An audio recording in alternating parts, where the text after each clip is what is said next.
بعض لوگ ابھی پڑھیں بعض لوگ مسئلے تو عورت کے لیے بچوں کے لیے حرام کر رہے ہیں. حلالہ کرنے والے پر بھی اللہ کے نبی نے لعنت کی ہے اور حلالہ کرنے والے پر بھی اللہ کے نبی پاک لعنت فرمائی ہے. تو کوئی چیز سمجھیں, یہاں کوئی مسئلہ جان کا مسئلہ, چار بچہ رکھڑی جیسے اس کی بیوی رکڑ جائے گی, بیچارہ روزانہ روتی ہے, ماتھے پچاڑتی ہے. بیوی کا مسئلہ نہیں ہے, یہ اسلام اور کفر کا مسئلہ ہے. ہاں, میں اسی لیے کہتا ہوں اپنے ساتھیوں سے کہ سمجھ کے کوئی بات سمجھو. اس وقت میرے دوستوں بزرگوں, یہ الیکشن جو آ رہا ہے یہ الیکشن بہت مہتو کا, بہت اہم ہے. اس وقت ہمیں فیصلہ کر, ہمارا ایک ووٹ اسلام اور کفر کا فرق کرے گا, حق اور باطل میں فرق کرے گا, ظالم اور مظلوم کا فرق کرے گا. ہمارا ایک ووٹ گھر میں کسی بچی کو اور کسی لڑکے کو جو 18 سال کا ہو گیا ہے اور اس کا آدھار کارڈ بن چکا ہے, اس کی بھی ووٹنگ کرو. بوڑھی ہے, چل نہیں سکتی, رکشہ منگواؤ. رکشہ کے پیسے نہ ہوں تو بیت المال کے پاس سے لے لو, تمہارے ڈوسی نہیں لے جاؤ ان سے. بیت المال بھی نہ دیتی ہو تم بھیک مانگ لو, لیکن ڈوسی کو لے کر جاؤ. ایک ووٹ بھی قیمتی ہے. ہمارا اسلام اور کفر کا مسئلہ ہے یہ. اس لیے میرے دوستوں بزرگوں اس کو سمجھ کے چلے ہیں. اللہ تعالیٰ کتنے یہ بیچارہ یہ سونو ڈانگر نے یہاں اللہ کے نبی صاحب شان نہیں کیا تھا, اور کچھ بڑودہ میں بھی کسی نے کیا تھا, اور نپک سرما کر کے تھی اس نے وہاں کی.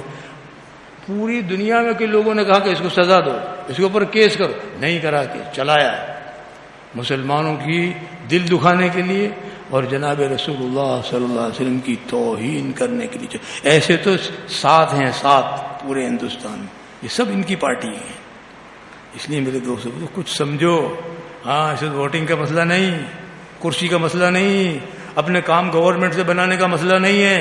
کام ادھورے رہ جاویں کوئی حرج کی بات نہیں ہے, لیکن ہمیں اس وقت فیصلہ کرنا ہے اپنے نبی کے اوپر محبت, اپنے نبی کی محبت میں ووٹنگ دینی ہے. اور بزرگوں نے, میں تو کل سنا کہ ووٹنگ دینے کے لیے جب ووٹ ڈالنے کے لیے جاؤ 2 رکعت پڑھ کے جاؤ اور بسم اللہ الرحمن الرحیم کہہ پڑھو, اور یہ نیت کر کے کرو کہ اے اللہ میں اسلام کی مدد کے لیے ووٹنگ کر رہا ہوں. شاید تمہارے واٹس ایپ پر کچھ آیا ہوگا, دیکھ لیجیے. اور اس کے ساتھ ساتھ اپنے دوسرے بھائیوں کو بھی اس کے اوپر لاؤ.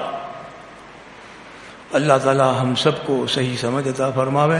اور اگر نہیں کیا تو یہ بھی سن لو 5 منٹ, اگر نہیں کیا تو ایسے مولانا علی میاں صاحب سے میں نے 65 سال پہلے سنا تھا, ندوے میں جب ہم پڑھتے تھے تب مولانا علی میاں صاحب نے کہا کہ اگر عوام کو آپ لوگوں نے, یعنی علماء کو کہا کہ تم لوگوں نے اگر عوام کو بیدار نہیں کیا تو ایسا وقت آئے گا ہندوستان کے اوپر کہ تم مسجدوں میں نماز نہیں پڑھ سکو گے, تمہاری اذانیں بند کروا دیں گے. تہجد تو بہت دور کی بات ہے, نماز بھی پڑھنے نہیں دیں گے. تمہارے مدارس کے اوپر حالات آئیں گے, تمہارے مساجد پہ حالات آئیں گے, تمہاری اذانیں بند کروائیں گے. اور یہ سب ابھی ہو رہا ہے, اسٹارٹ ہے ابھی. اگر یہ آ گئے تو میرے دوست بزرگوں ہماری نمازوں کے, ہمارے مدارس کی اور ہمارے ساری دینی کاموں کا مسئلہ پیدا ہو جائے. اور اس وقت رونے سے کوئی فائدہ نہیں ہوگا, اس وقت دعا کرنے سے کوئی فائدہ نہیں ہوگا. موقع چک گئے چڑیا کھیت, پھر کیا روت ہے والا مسئلہ ہوگا. اللہ تعالی ہم سب کو عمل کی توفیق عطا فرماوے. واقول قولی ھذا واستغفر اللہ لی ولکم.